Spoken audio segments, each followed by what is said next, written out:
Assalamualaikum warahmatullahi wabarakatuh. Sahabat semuanya yang dimuliakan Allah Subhanahu wa taala. Semoga semuanya senantiasa dalam limpah kurnia Allah, sehat walafiat. Jadi di video sebelumnya kita telah mempelajari tentang hukum membaca basmalah dalam sholat. Kalau mazhab Syafi'i tentunya mewajibkan, nggak sah sholat tanpa membaca basmalah di awal Fatihah. Sekarang pertanyaannya, bagaimana kalau kita berjamaah mengikuti seorang imam yang imam itu tidak membaca bismillah? Baik secara jihar tidak, secara sir juga tidak, bahkan memang dia tidak membaca sama sekali. Ketika kita tanyakan, boleh nggak kita mengikuti atau berjamaah bersama imam yang seperti itu? Ini penting kita ketahui karena sekarang kita hidup di Indonesia, tentunya banyak kelompok-kelompok, banyak mazhab-mazhab yang punya keyakinan yang berbeda. Coba kita lihat kitab Bughyatul Mustarsyidin halaman 99. Yang punya kitab bisa membuka. Bismillahirrahmanirrahim. Mas'alatun. Tasihul qudwatu bil mukhalifi idza alimal ma'mumu ittiyanahu bima yajibu indah. Tasihul qudwah, sahlah oleh ikut bil mukhalif dengan orang yang berbeda mazhab maksudnya. Idza alimal ma'mum, apabila mengetahui oleh si ma'mum, ittiyanahu akan melakukannya si mukhalif bima yajibu indahu dengan sesuatu yang wajib ia indahu di sisinya si makmum. Sah seseorang mengikuti orang yang berbeda mazhab dengannya apabila makmum itu mengetahui kalau si imam itu memang membacakan atau melakukan sesuatu yang wajib menurut makmum. Contohnya begini, makmum mengikuti seorang imam yang imam itu tidak meyakini wajibnya membaca basmalah, sementara kita makmum meyakini wajib membaca basmalah. Sah kita mengikuti orang yang tidak meyakini membaca basmalah apabila makmum itu tahu kalau imam itu membaca basmalah. Nah, artinya imam itu seorang imam yang tidak meyakini bahwa basmalah itu wajib dalam Fatihah, tapi dia membacanya. Makmum tahu kalau imam membacanya. Sah kita mengikuti imam tersebut. Wa kadza in jahila, demikian pula sah juga kita ikuti jika jahil ianya si makmum. Artinya makmum nggak tahu imam itu baca basmalah tadi apa tidak. Kalau yang pertama tadi, makmum tahu benar bahwa imam memang membaca basmalah, sah ikut. Yang kedua, si makmum nggak tahu imam membaca atau tidak, nggak tahu. Nah, itu juga tetap sah. Tapi kalau si makmum meyakini imam enggak baca basmalah, fa in akhalla biwajibin fi aqidatil makmum. Fa in akhalla, maka jika mencacati ia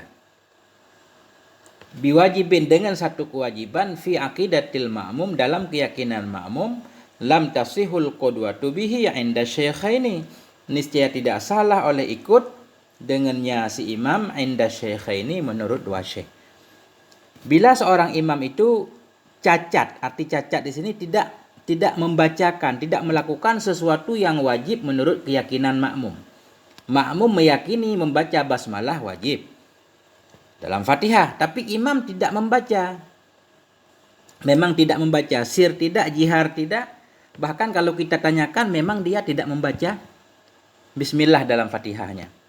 Lam tasihhal qudwatu, niscaya tidak salah oleh ikut dengannya si imam tadi inda syaikhaini menurut dua syekh, arti Syekh Nawawi dan Syekh Ar-Rafi'i kalau dalam kitab fiqh. Wa tasihhu indal qufali, dan sahnya qudwah indal qufal menurut Qufal, seorang ulama besar juga dalam mazhab Syafi'i. Jadi kesimpulan sementara, ketika kita mengikuti seorang imam, walaupun imam itu berbeda keyakinan dengan kita, namun bila dia melakukan hal-hal yang kita yakini harus dilakukan, sah ikut. Atau kita tidak mengetahuinya, artinya kita tidak bertanya. Begitu kita sholat, kita mendengar imam membaca Fatihah, ternyata imam langsung alhamdulillah, enggak membaca secara lihat, secara sir kita enggak tahu karena agak jauh dari imam. Itu artinya kita jahil, kita tidak mengetahui imam baca atau tidak. Dalam kondisi seperti itu sah juga kita menjadi makmum terhadap imam tersebut. Yang ketiga, kita yakin memang imam itu tidak membaca karena sudah kita tabayun, kita tanyakan langsung. Ketika itu tidak sah kita ngikuti imam seperti itu menurut Syaikhaini, Syekh Nawawi dan Syekh Ar-Rafi'i. Tapi sah menurut Al-Kuffal. Pendapat mana yang harus kita ambil di sini? Syaikhaini atau pendapat Kuffal? Ini kita lanjut. Wa qala al-imamul mujtahidul mutlaqus subqiyyu. Berkatalah oleh Imam al-mujtahid al-mutlaq as-subqiyyu. Jadi Imam as-Subqi ini para ulama juga menganggap beliau sebagai mujtahid mutlak. Ma sahhahahu syaikhani huwa qaulul aksarin. Bermulama. Ma ini pendapat sahhahahu yang mentasahihkan akannya pendapat oleh syaikhani huwa dianya ma itu qaulul aksarin, itu pendapat kebanyakan ulama. Apa yang dikatakan oleh Syaikhani, Imam Nawawi dan Imam Rafi'i tidak sah, itu merupakan pendapat qaulul aksarin. Kebanyakan ulama memang pendapat seperti itu. Lakin, tetapi kata Imam Subki, qaulul kufali aqrabu ila dalil. Tetapi bermula perkataan kufal itu lebih dekat kepada dalil. Wa fi'lis salaf, dan lebih dekat kepada perbuatan ulama salaf terdahulu. Karena begini, di antara para sahabat juga mereka ikhtilaf dalam masalah furu', tetapi mereka saling mengikuti, tetap berjamaah saling mengikuti. Jadi berarti di sini kita kalau memilih pandangan kufal ini lebih mudah. Artinya kita tidak perlu bertanya dulu imam itu siapa. Jadi kita boleh sholat di masjid manapun. Apalagi sekarang kan macam-macam di Indonesia. Nah, jadi kita bebas mau sholat jamaah di masjid manapun. Ya, kita ambillah pandangan kufal, sahlah jamaah kita. Ya, supaya umat tidak bercerai-berai. Kalau kita mengamalkan pandangan Syaikhaini, itu akan repot banget. Kita harus sholat sendiri di rumah. Ya, semuanya terserah kepada pribadi masing-masing.